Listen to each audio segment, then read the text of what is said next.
Muy bien, están con nosotros dos abogadas constitucionalistas, jóvenes, mujeres, y además en un día que el derecho constitucional va a marcar en el calendario porque es la primera vez en la historia de este máximo organismo constitucional que una mujer asume la presidencia, la doctora Marianela Ledesma. Tengo el gusto de presentarles a Beatriz Ramírez y a Fabiana Orihuela. Muchas gracias por estar aquí.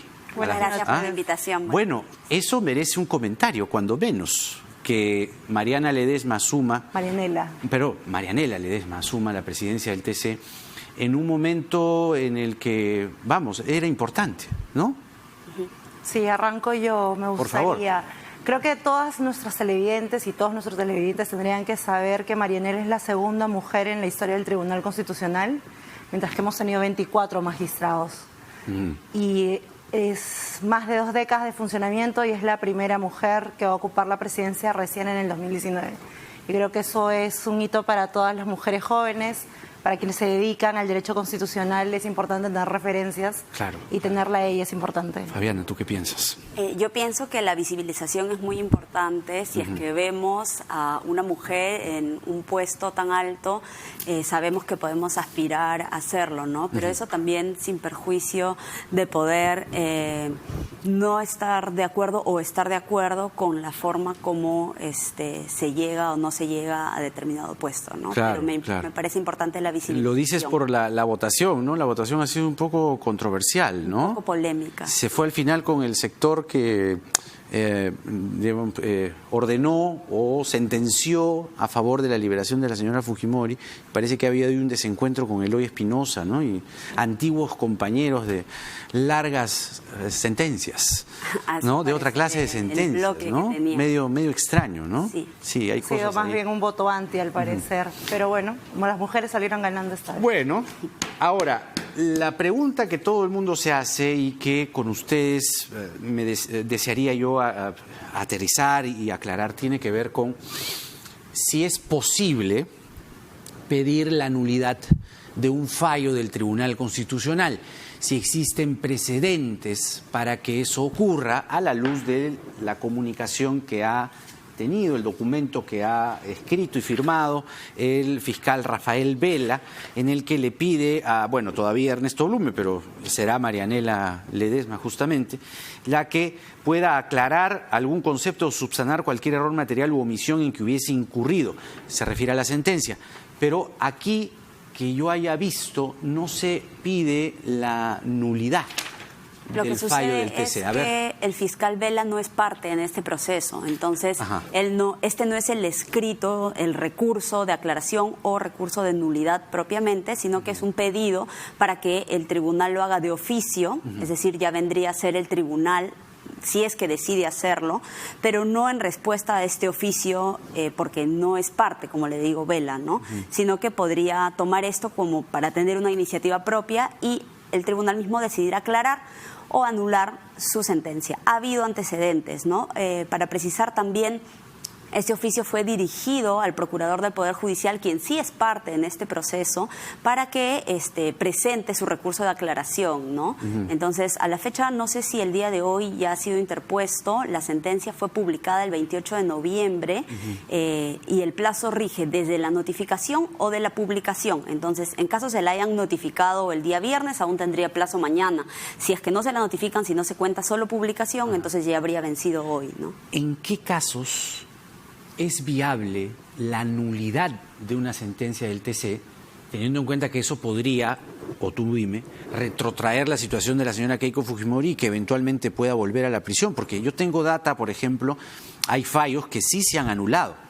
Existe en el año 2007, en el año 2010, también otro en el año 2010 y otro en el año 2006. Yo creo que la controversia nace de cuál es el procedimiento que va a seguir el Tribunal Constitucional, ¿no? El más común es el de aclaración. De hecho, este plazo de 2 días está pensado en la aclaración de sentencias más que en la nulidad. Y creo que hay que ir al meollo del asunto, que es que todo esto se ha originado por la forma en la que el TC ha decidido en esta ocasión. Y la práctica de la decisión tiene que ver con que no hay unanimidad en ciertos considerandos mínimos. Hay solamente 4 votos en un determinado sentido de vulneración del derecho a la libertad, pero por razones 180 grados distintas. Y eso es algo que hay que decirlo, no es propio solamente del Tribunal Constitucional. Yo he comentado en redes el caso del Currículo Nacional de Educación. El Currículo Nacional de Educación tuvo 8 votos y esos 8 votos los llegó porque no se ponían de acuerdo en llegar a acumular 5 votos en un mismo sentido. Y cuando uno mira la sentencia del Currículo Nacional de Educación tiene casi 300 páginas y cada quien considera lo que mejor ve y uno solamente se tiene que guiar porque en determinado momento votaron al final una parte resolutiva igualita. Y eso es un error de técnica que a nivel jurisdiccional y sobre todo en el Tribunal Constitucional habría que corregir. Porque bien han dicho varias personas cuáles son las razones que esgrimes detrás de la libertad.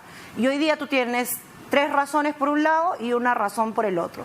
Y esa es, de lo que he leído el oficio del fiscal Vela Barba, lo que él señala también como una inconsistencia, porque él señala que una sentencia no es solo la decisión, sino también los razonamientos, que las razones importan. Los considerandos, que los le llaman, considerandos, ¿no? Y las razones y los argumentos importan. Porque claro, por ejemplo, en los alegatos del señor Ramos habla del Congreso de la República, que a través del poder político que ostentaba en el Congreso ciertamente se encuentra limitado y debilitado de manera sustancial.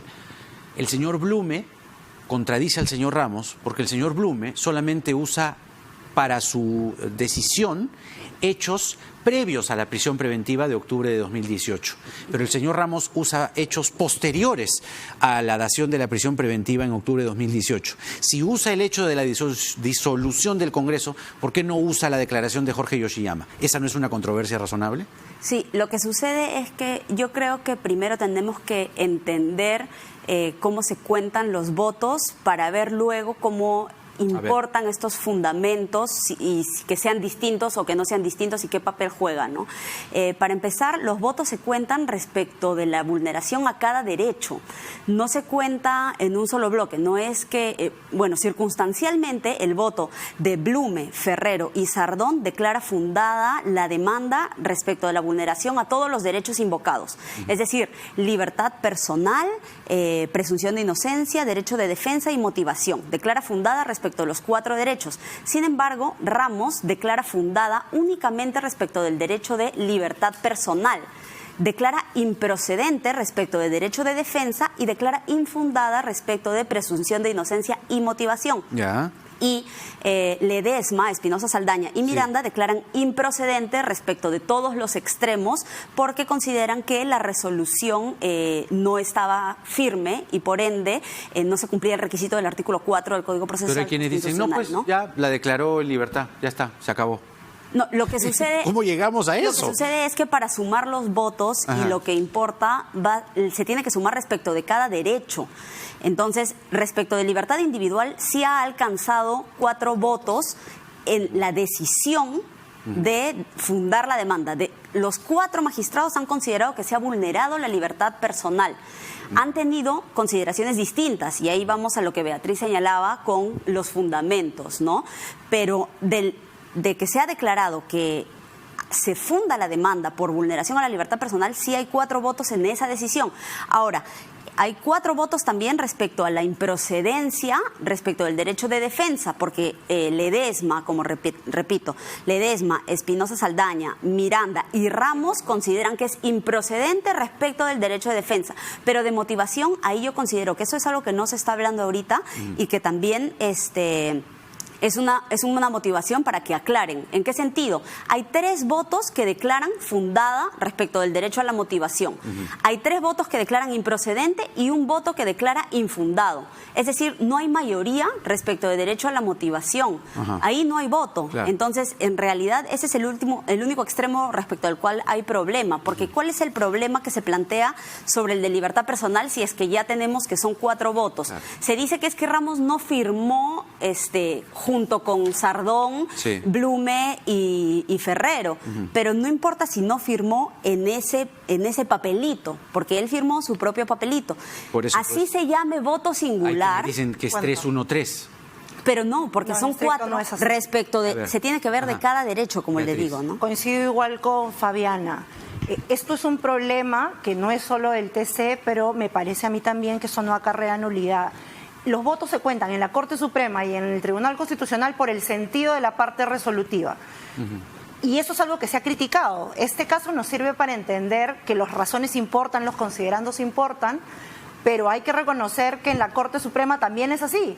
Tú vas acumulando votos hasta que coinciden en la etiqueta final del resuelve. Basta con que tengas el número de votos con el resuelve y tienes una sentencia, por más que los considerandos sean los más dispersos del mundo. Y creo que eso es un error, pero no acarrea nulidad. Sí una aclaración en el extremo que ha señalado Fabiana. Beatriz Ramírez, Fabiana Orihuela, abogadas constitucionalistas con nosotros, además en el día en el que la señora Ledesma ha sido presidenta del TC. Muchas gracias, hasta la próxima.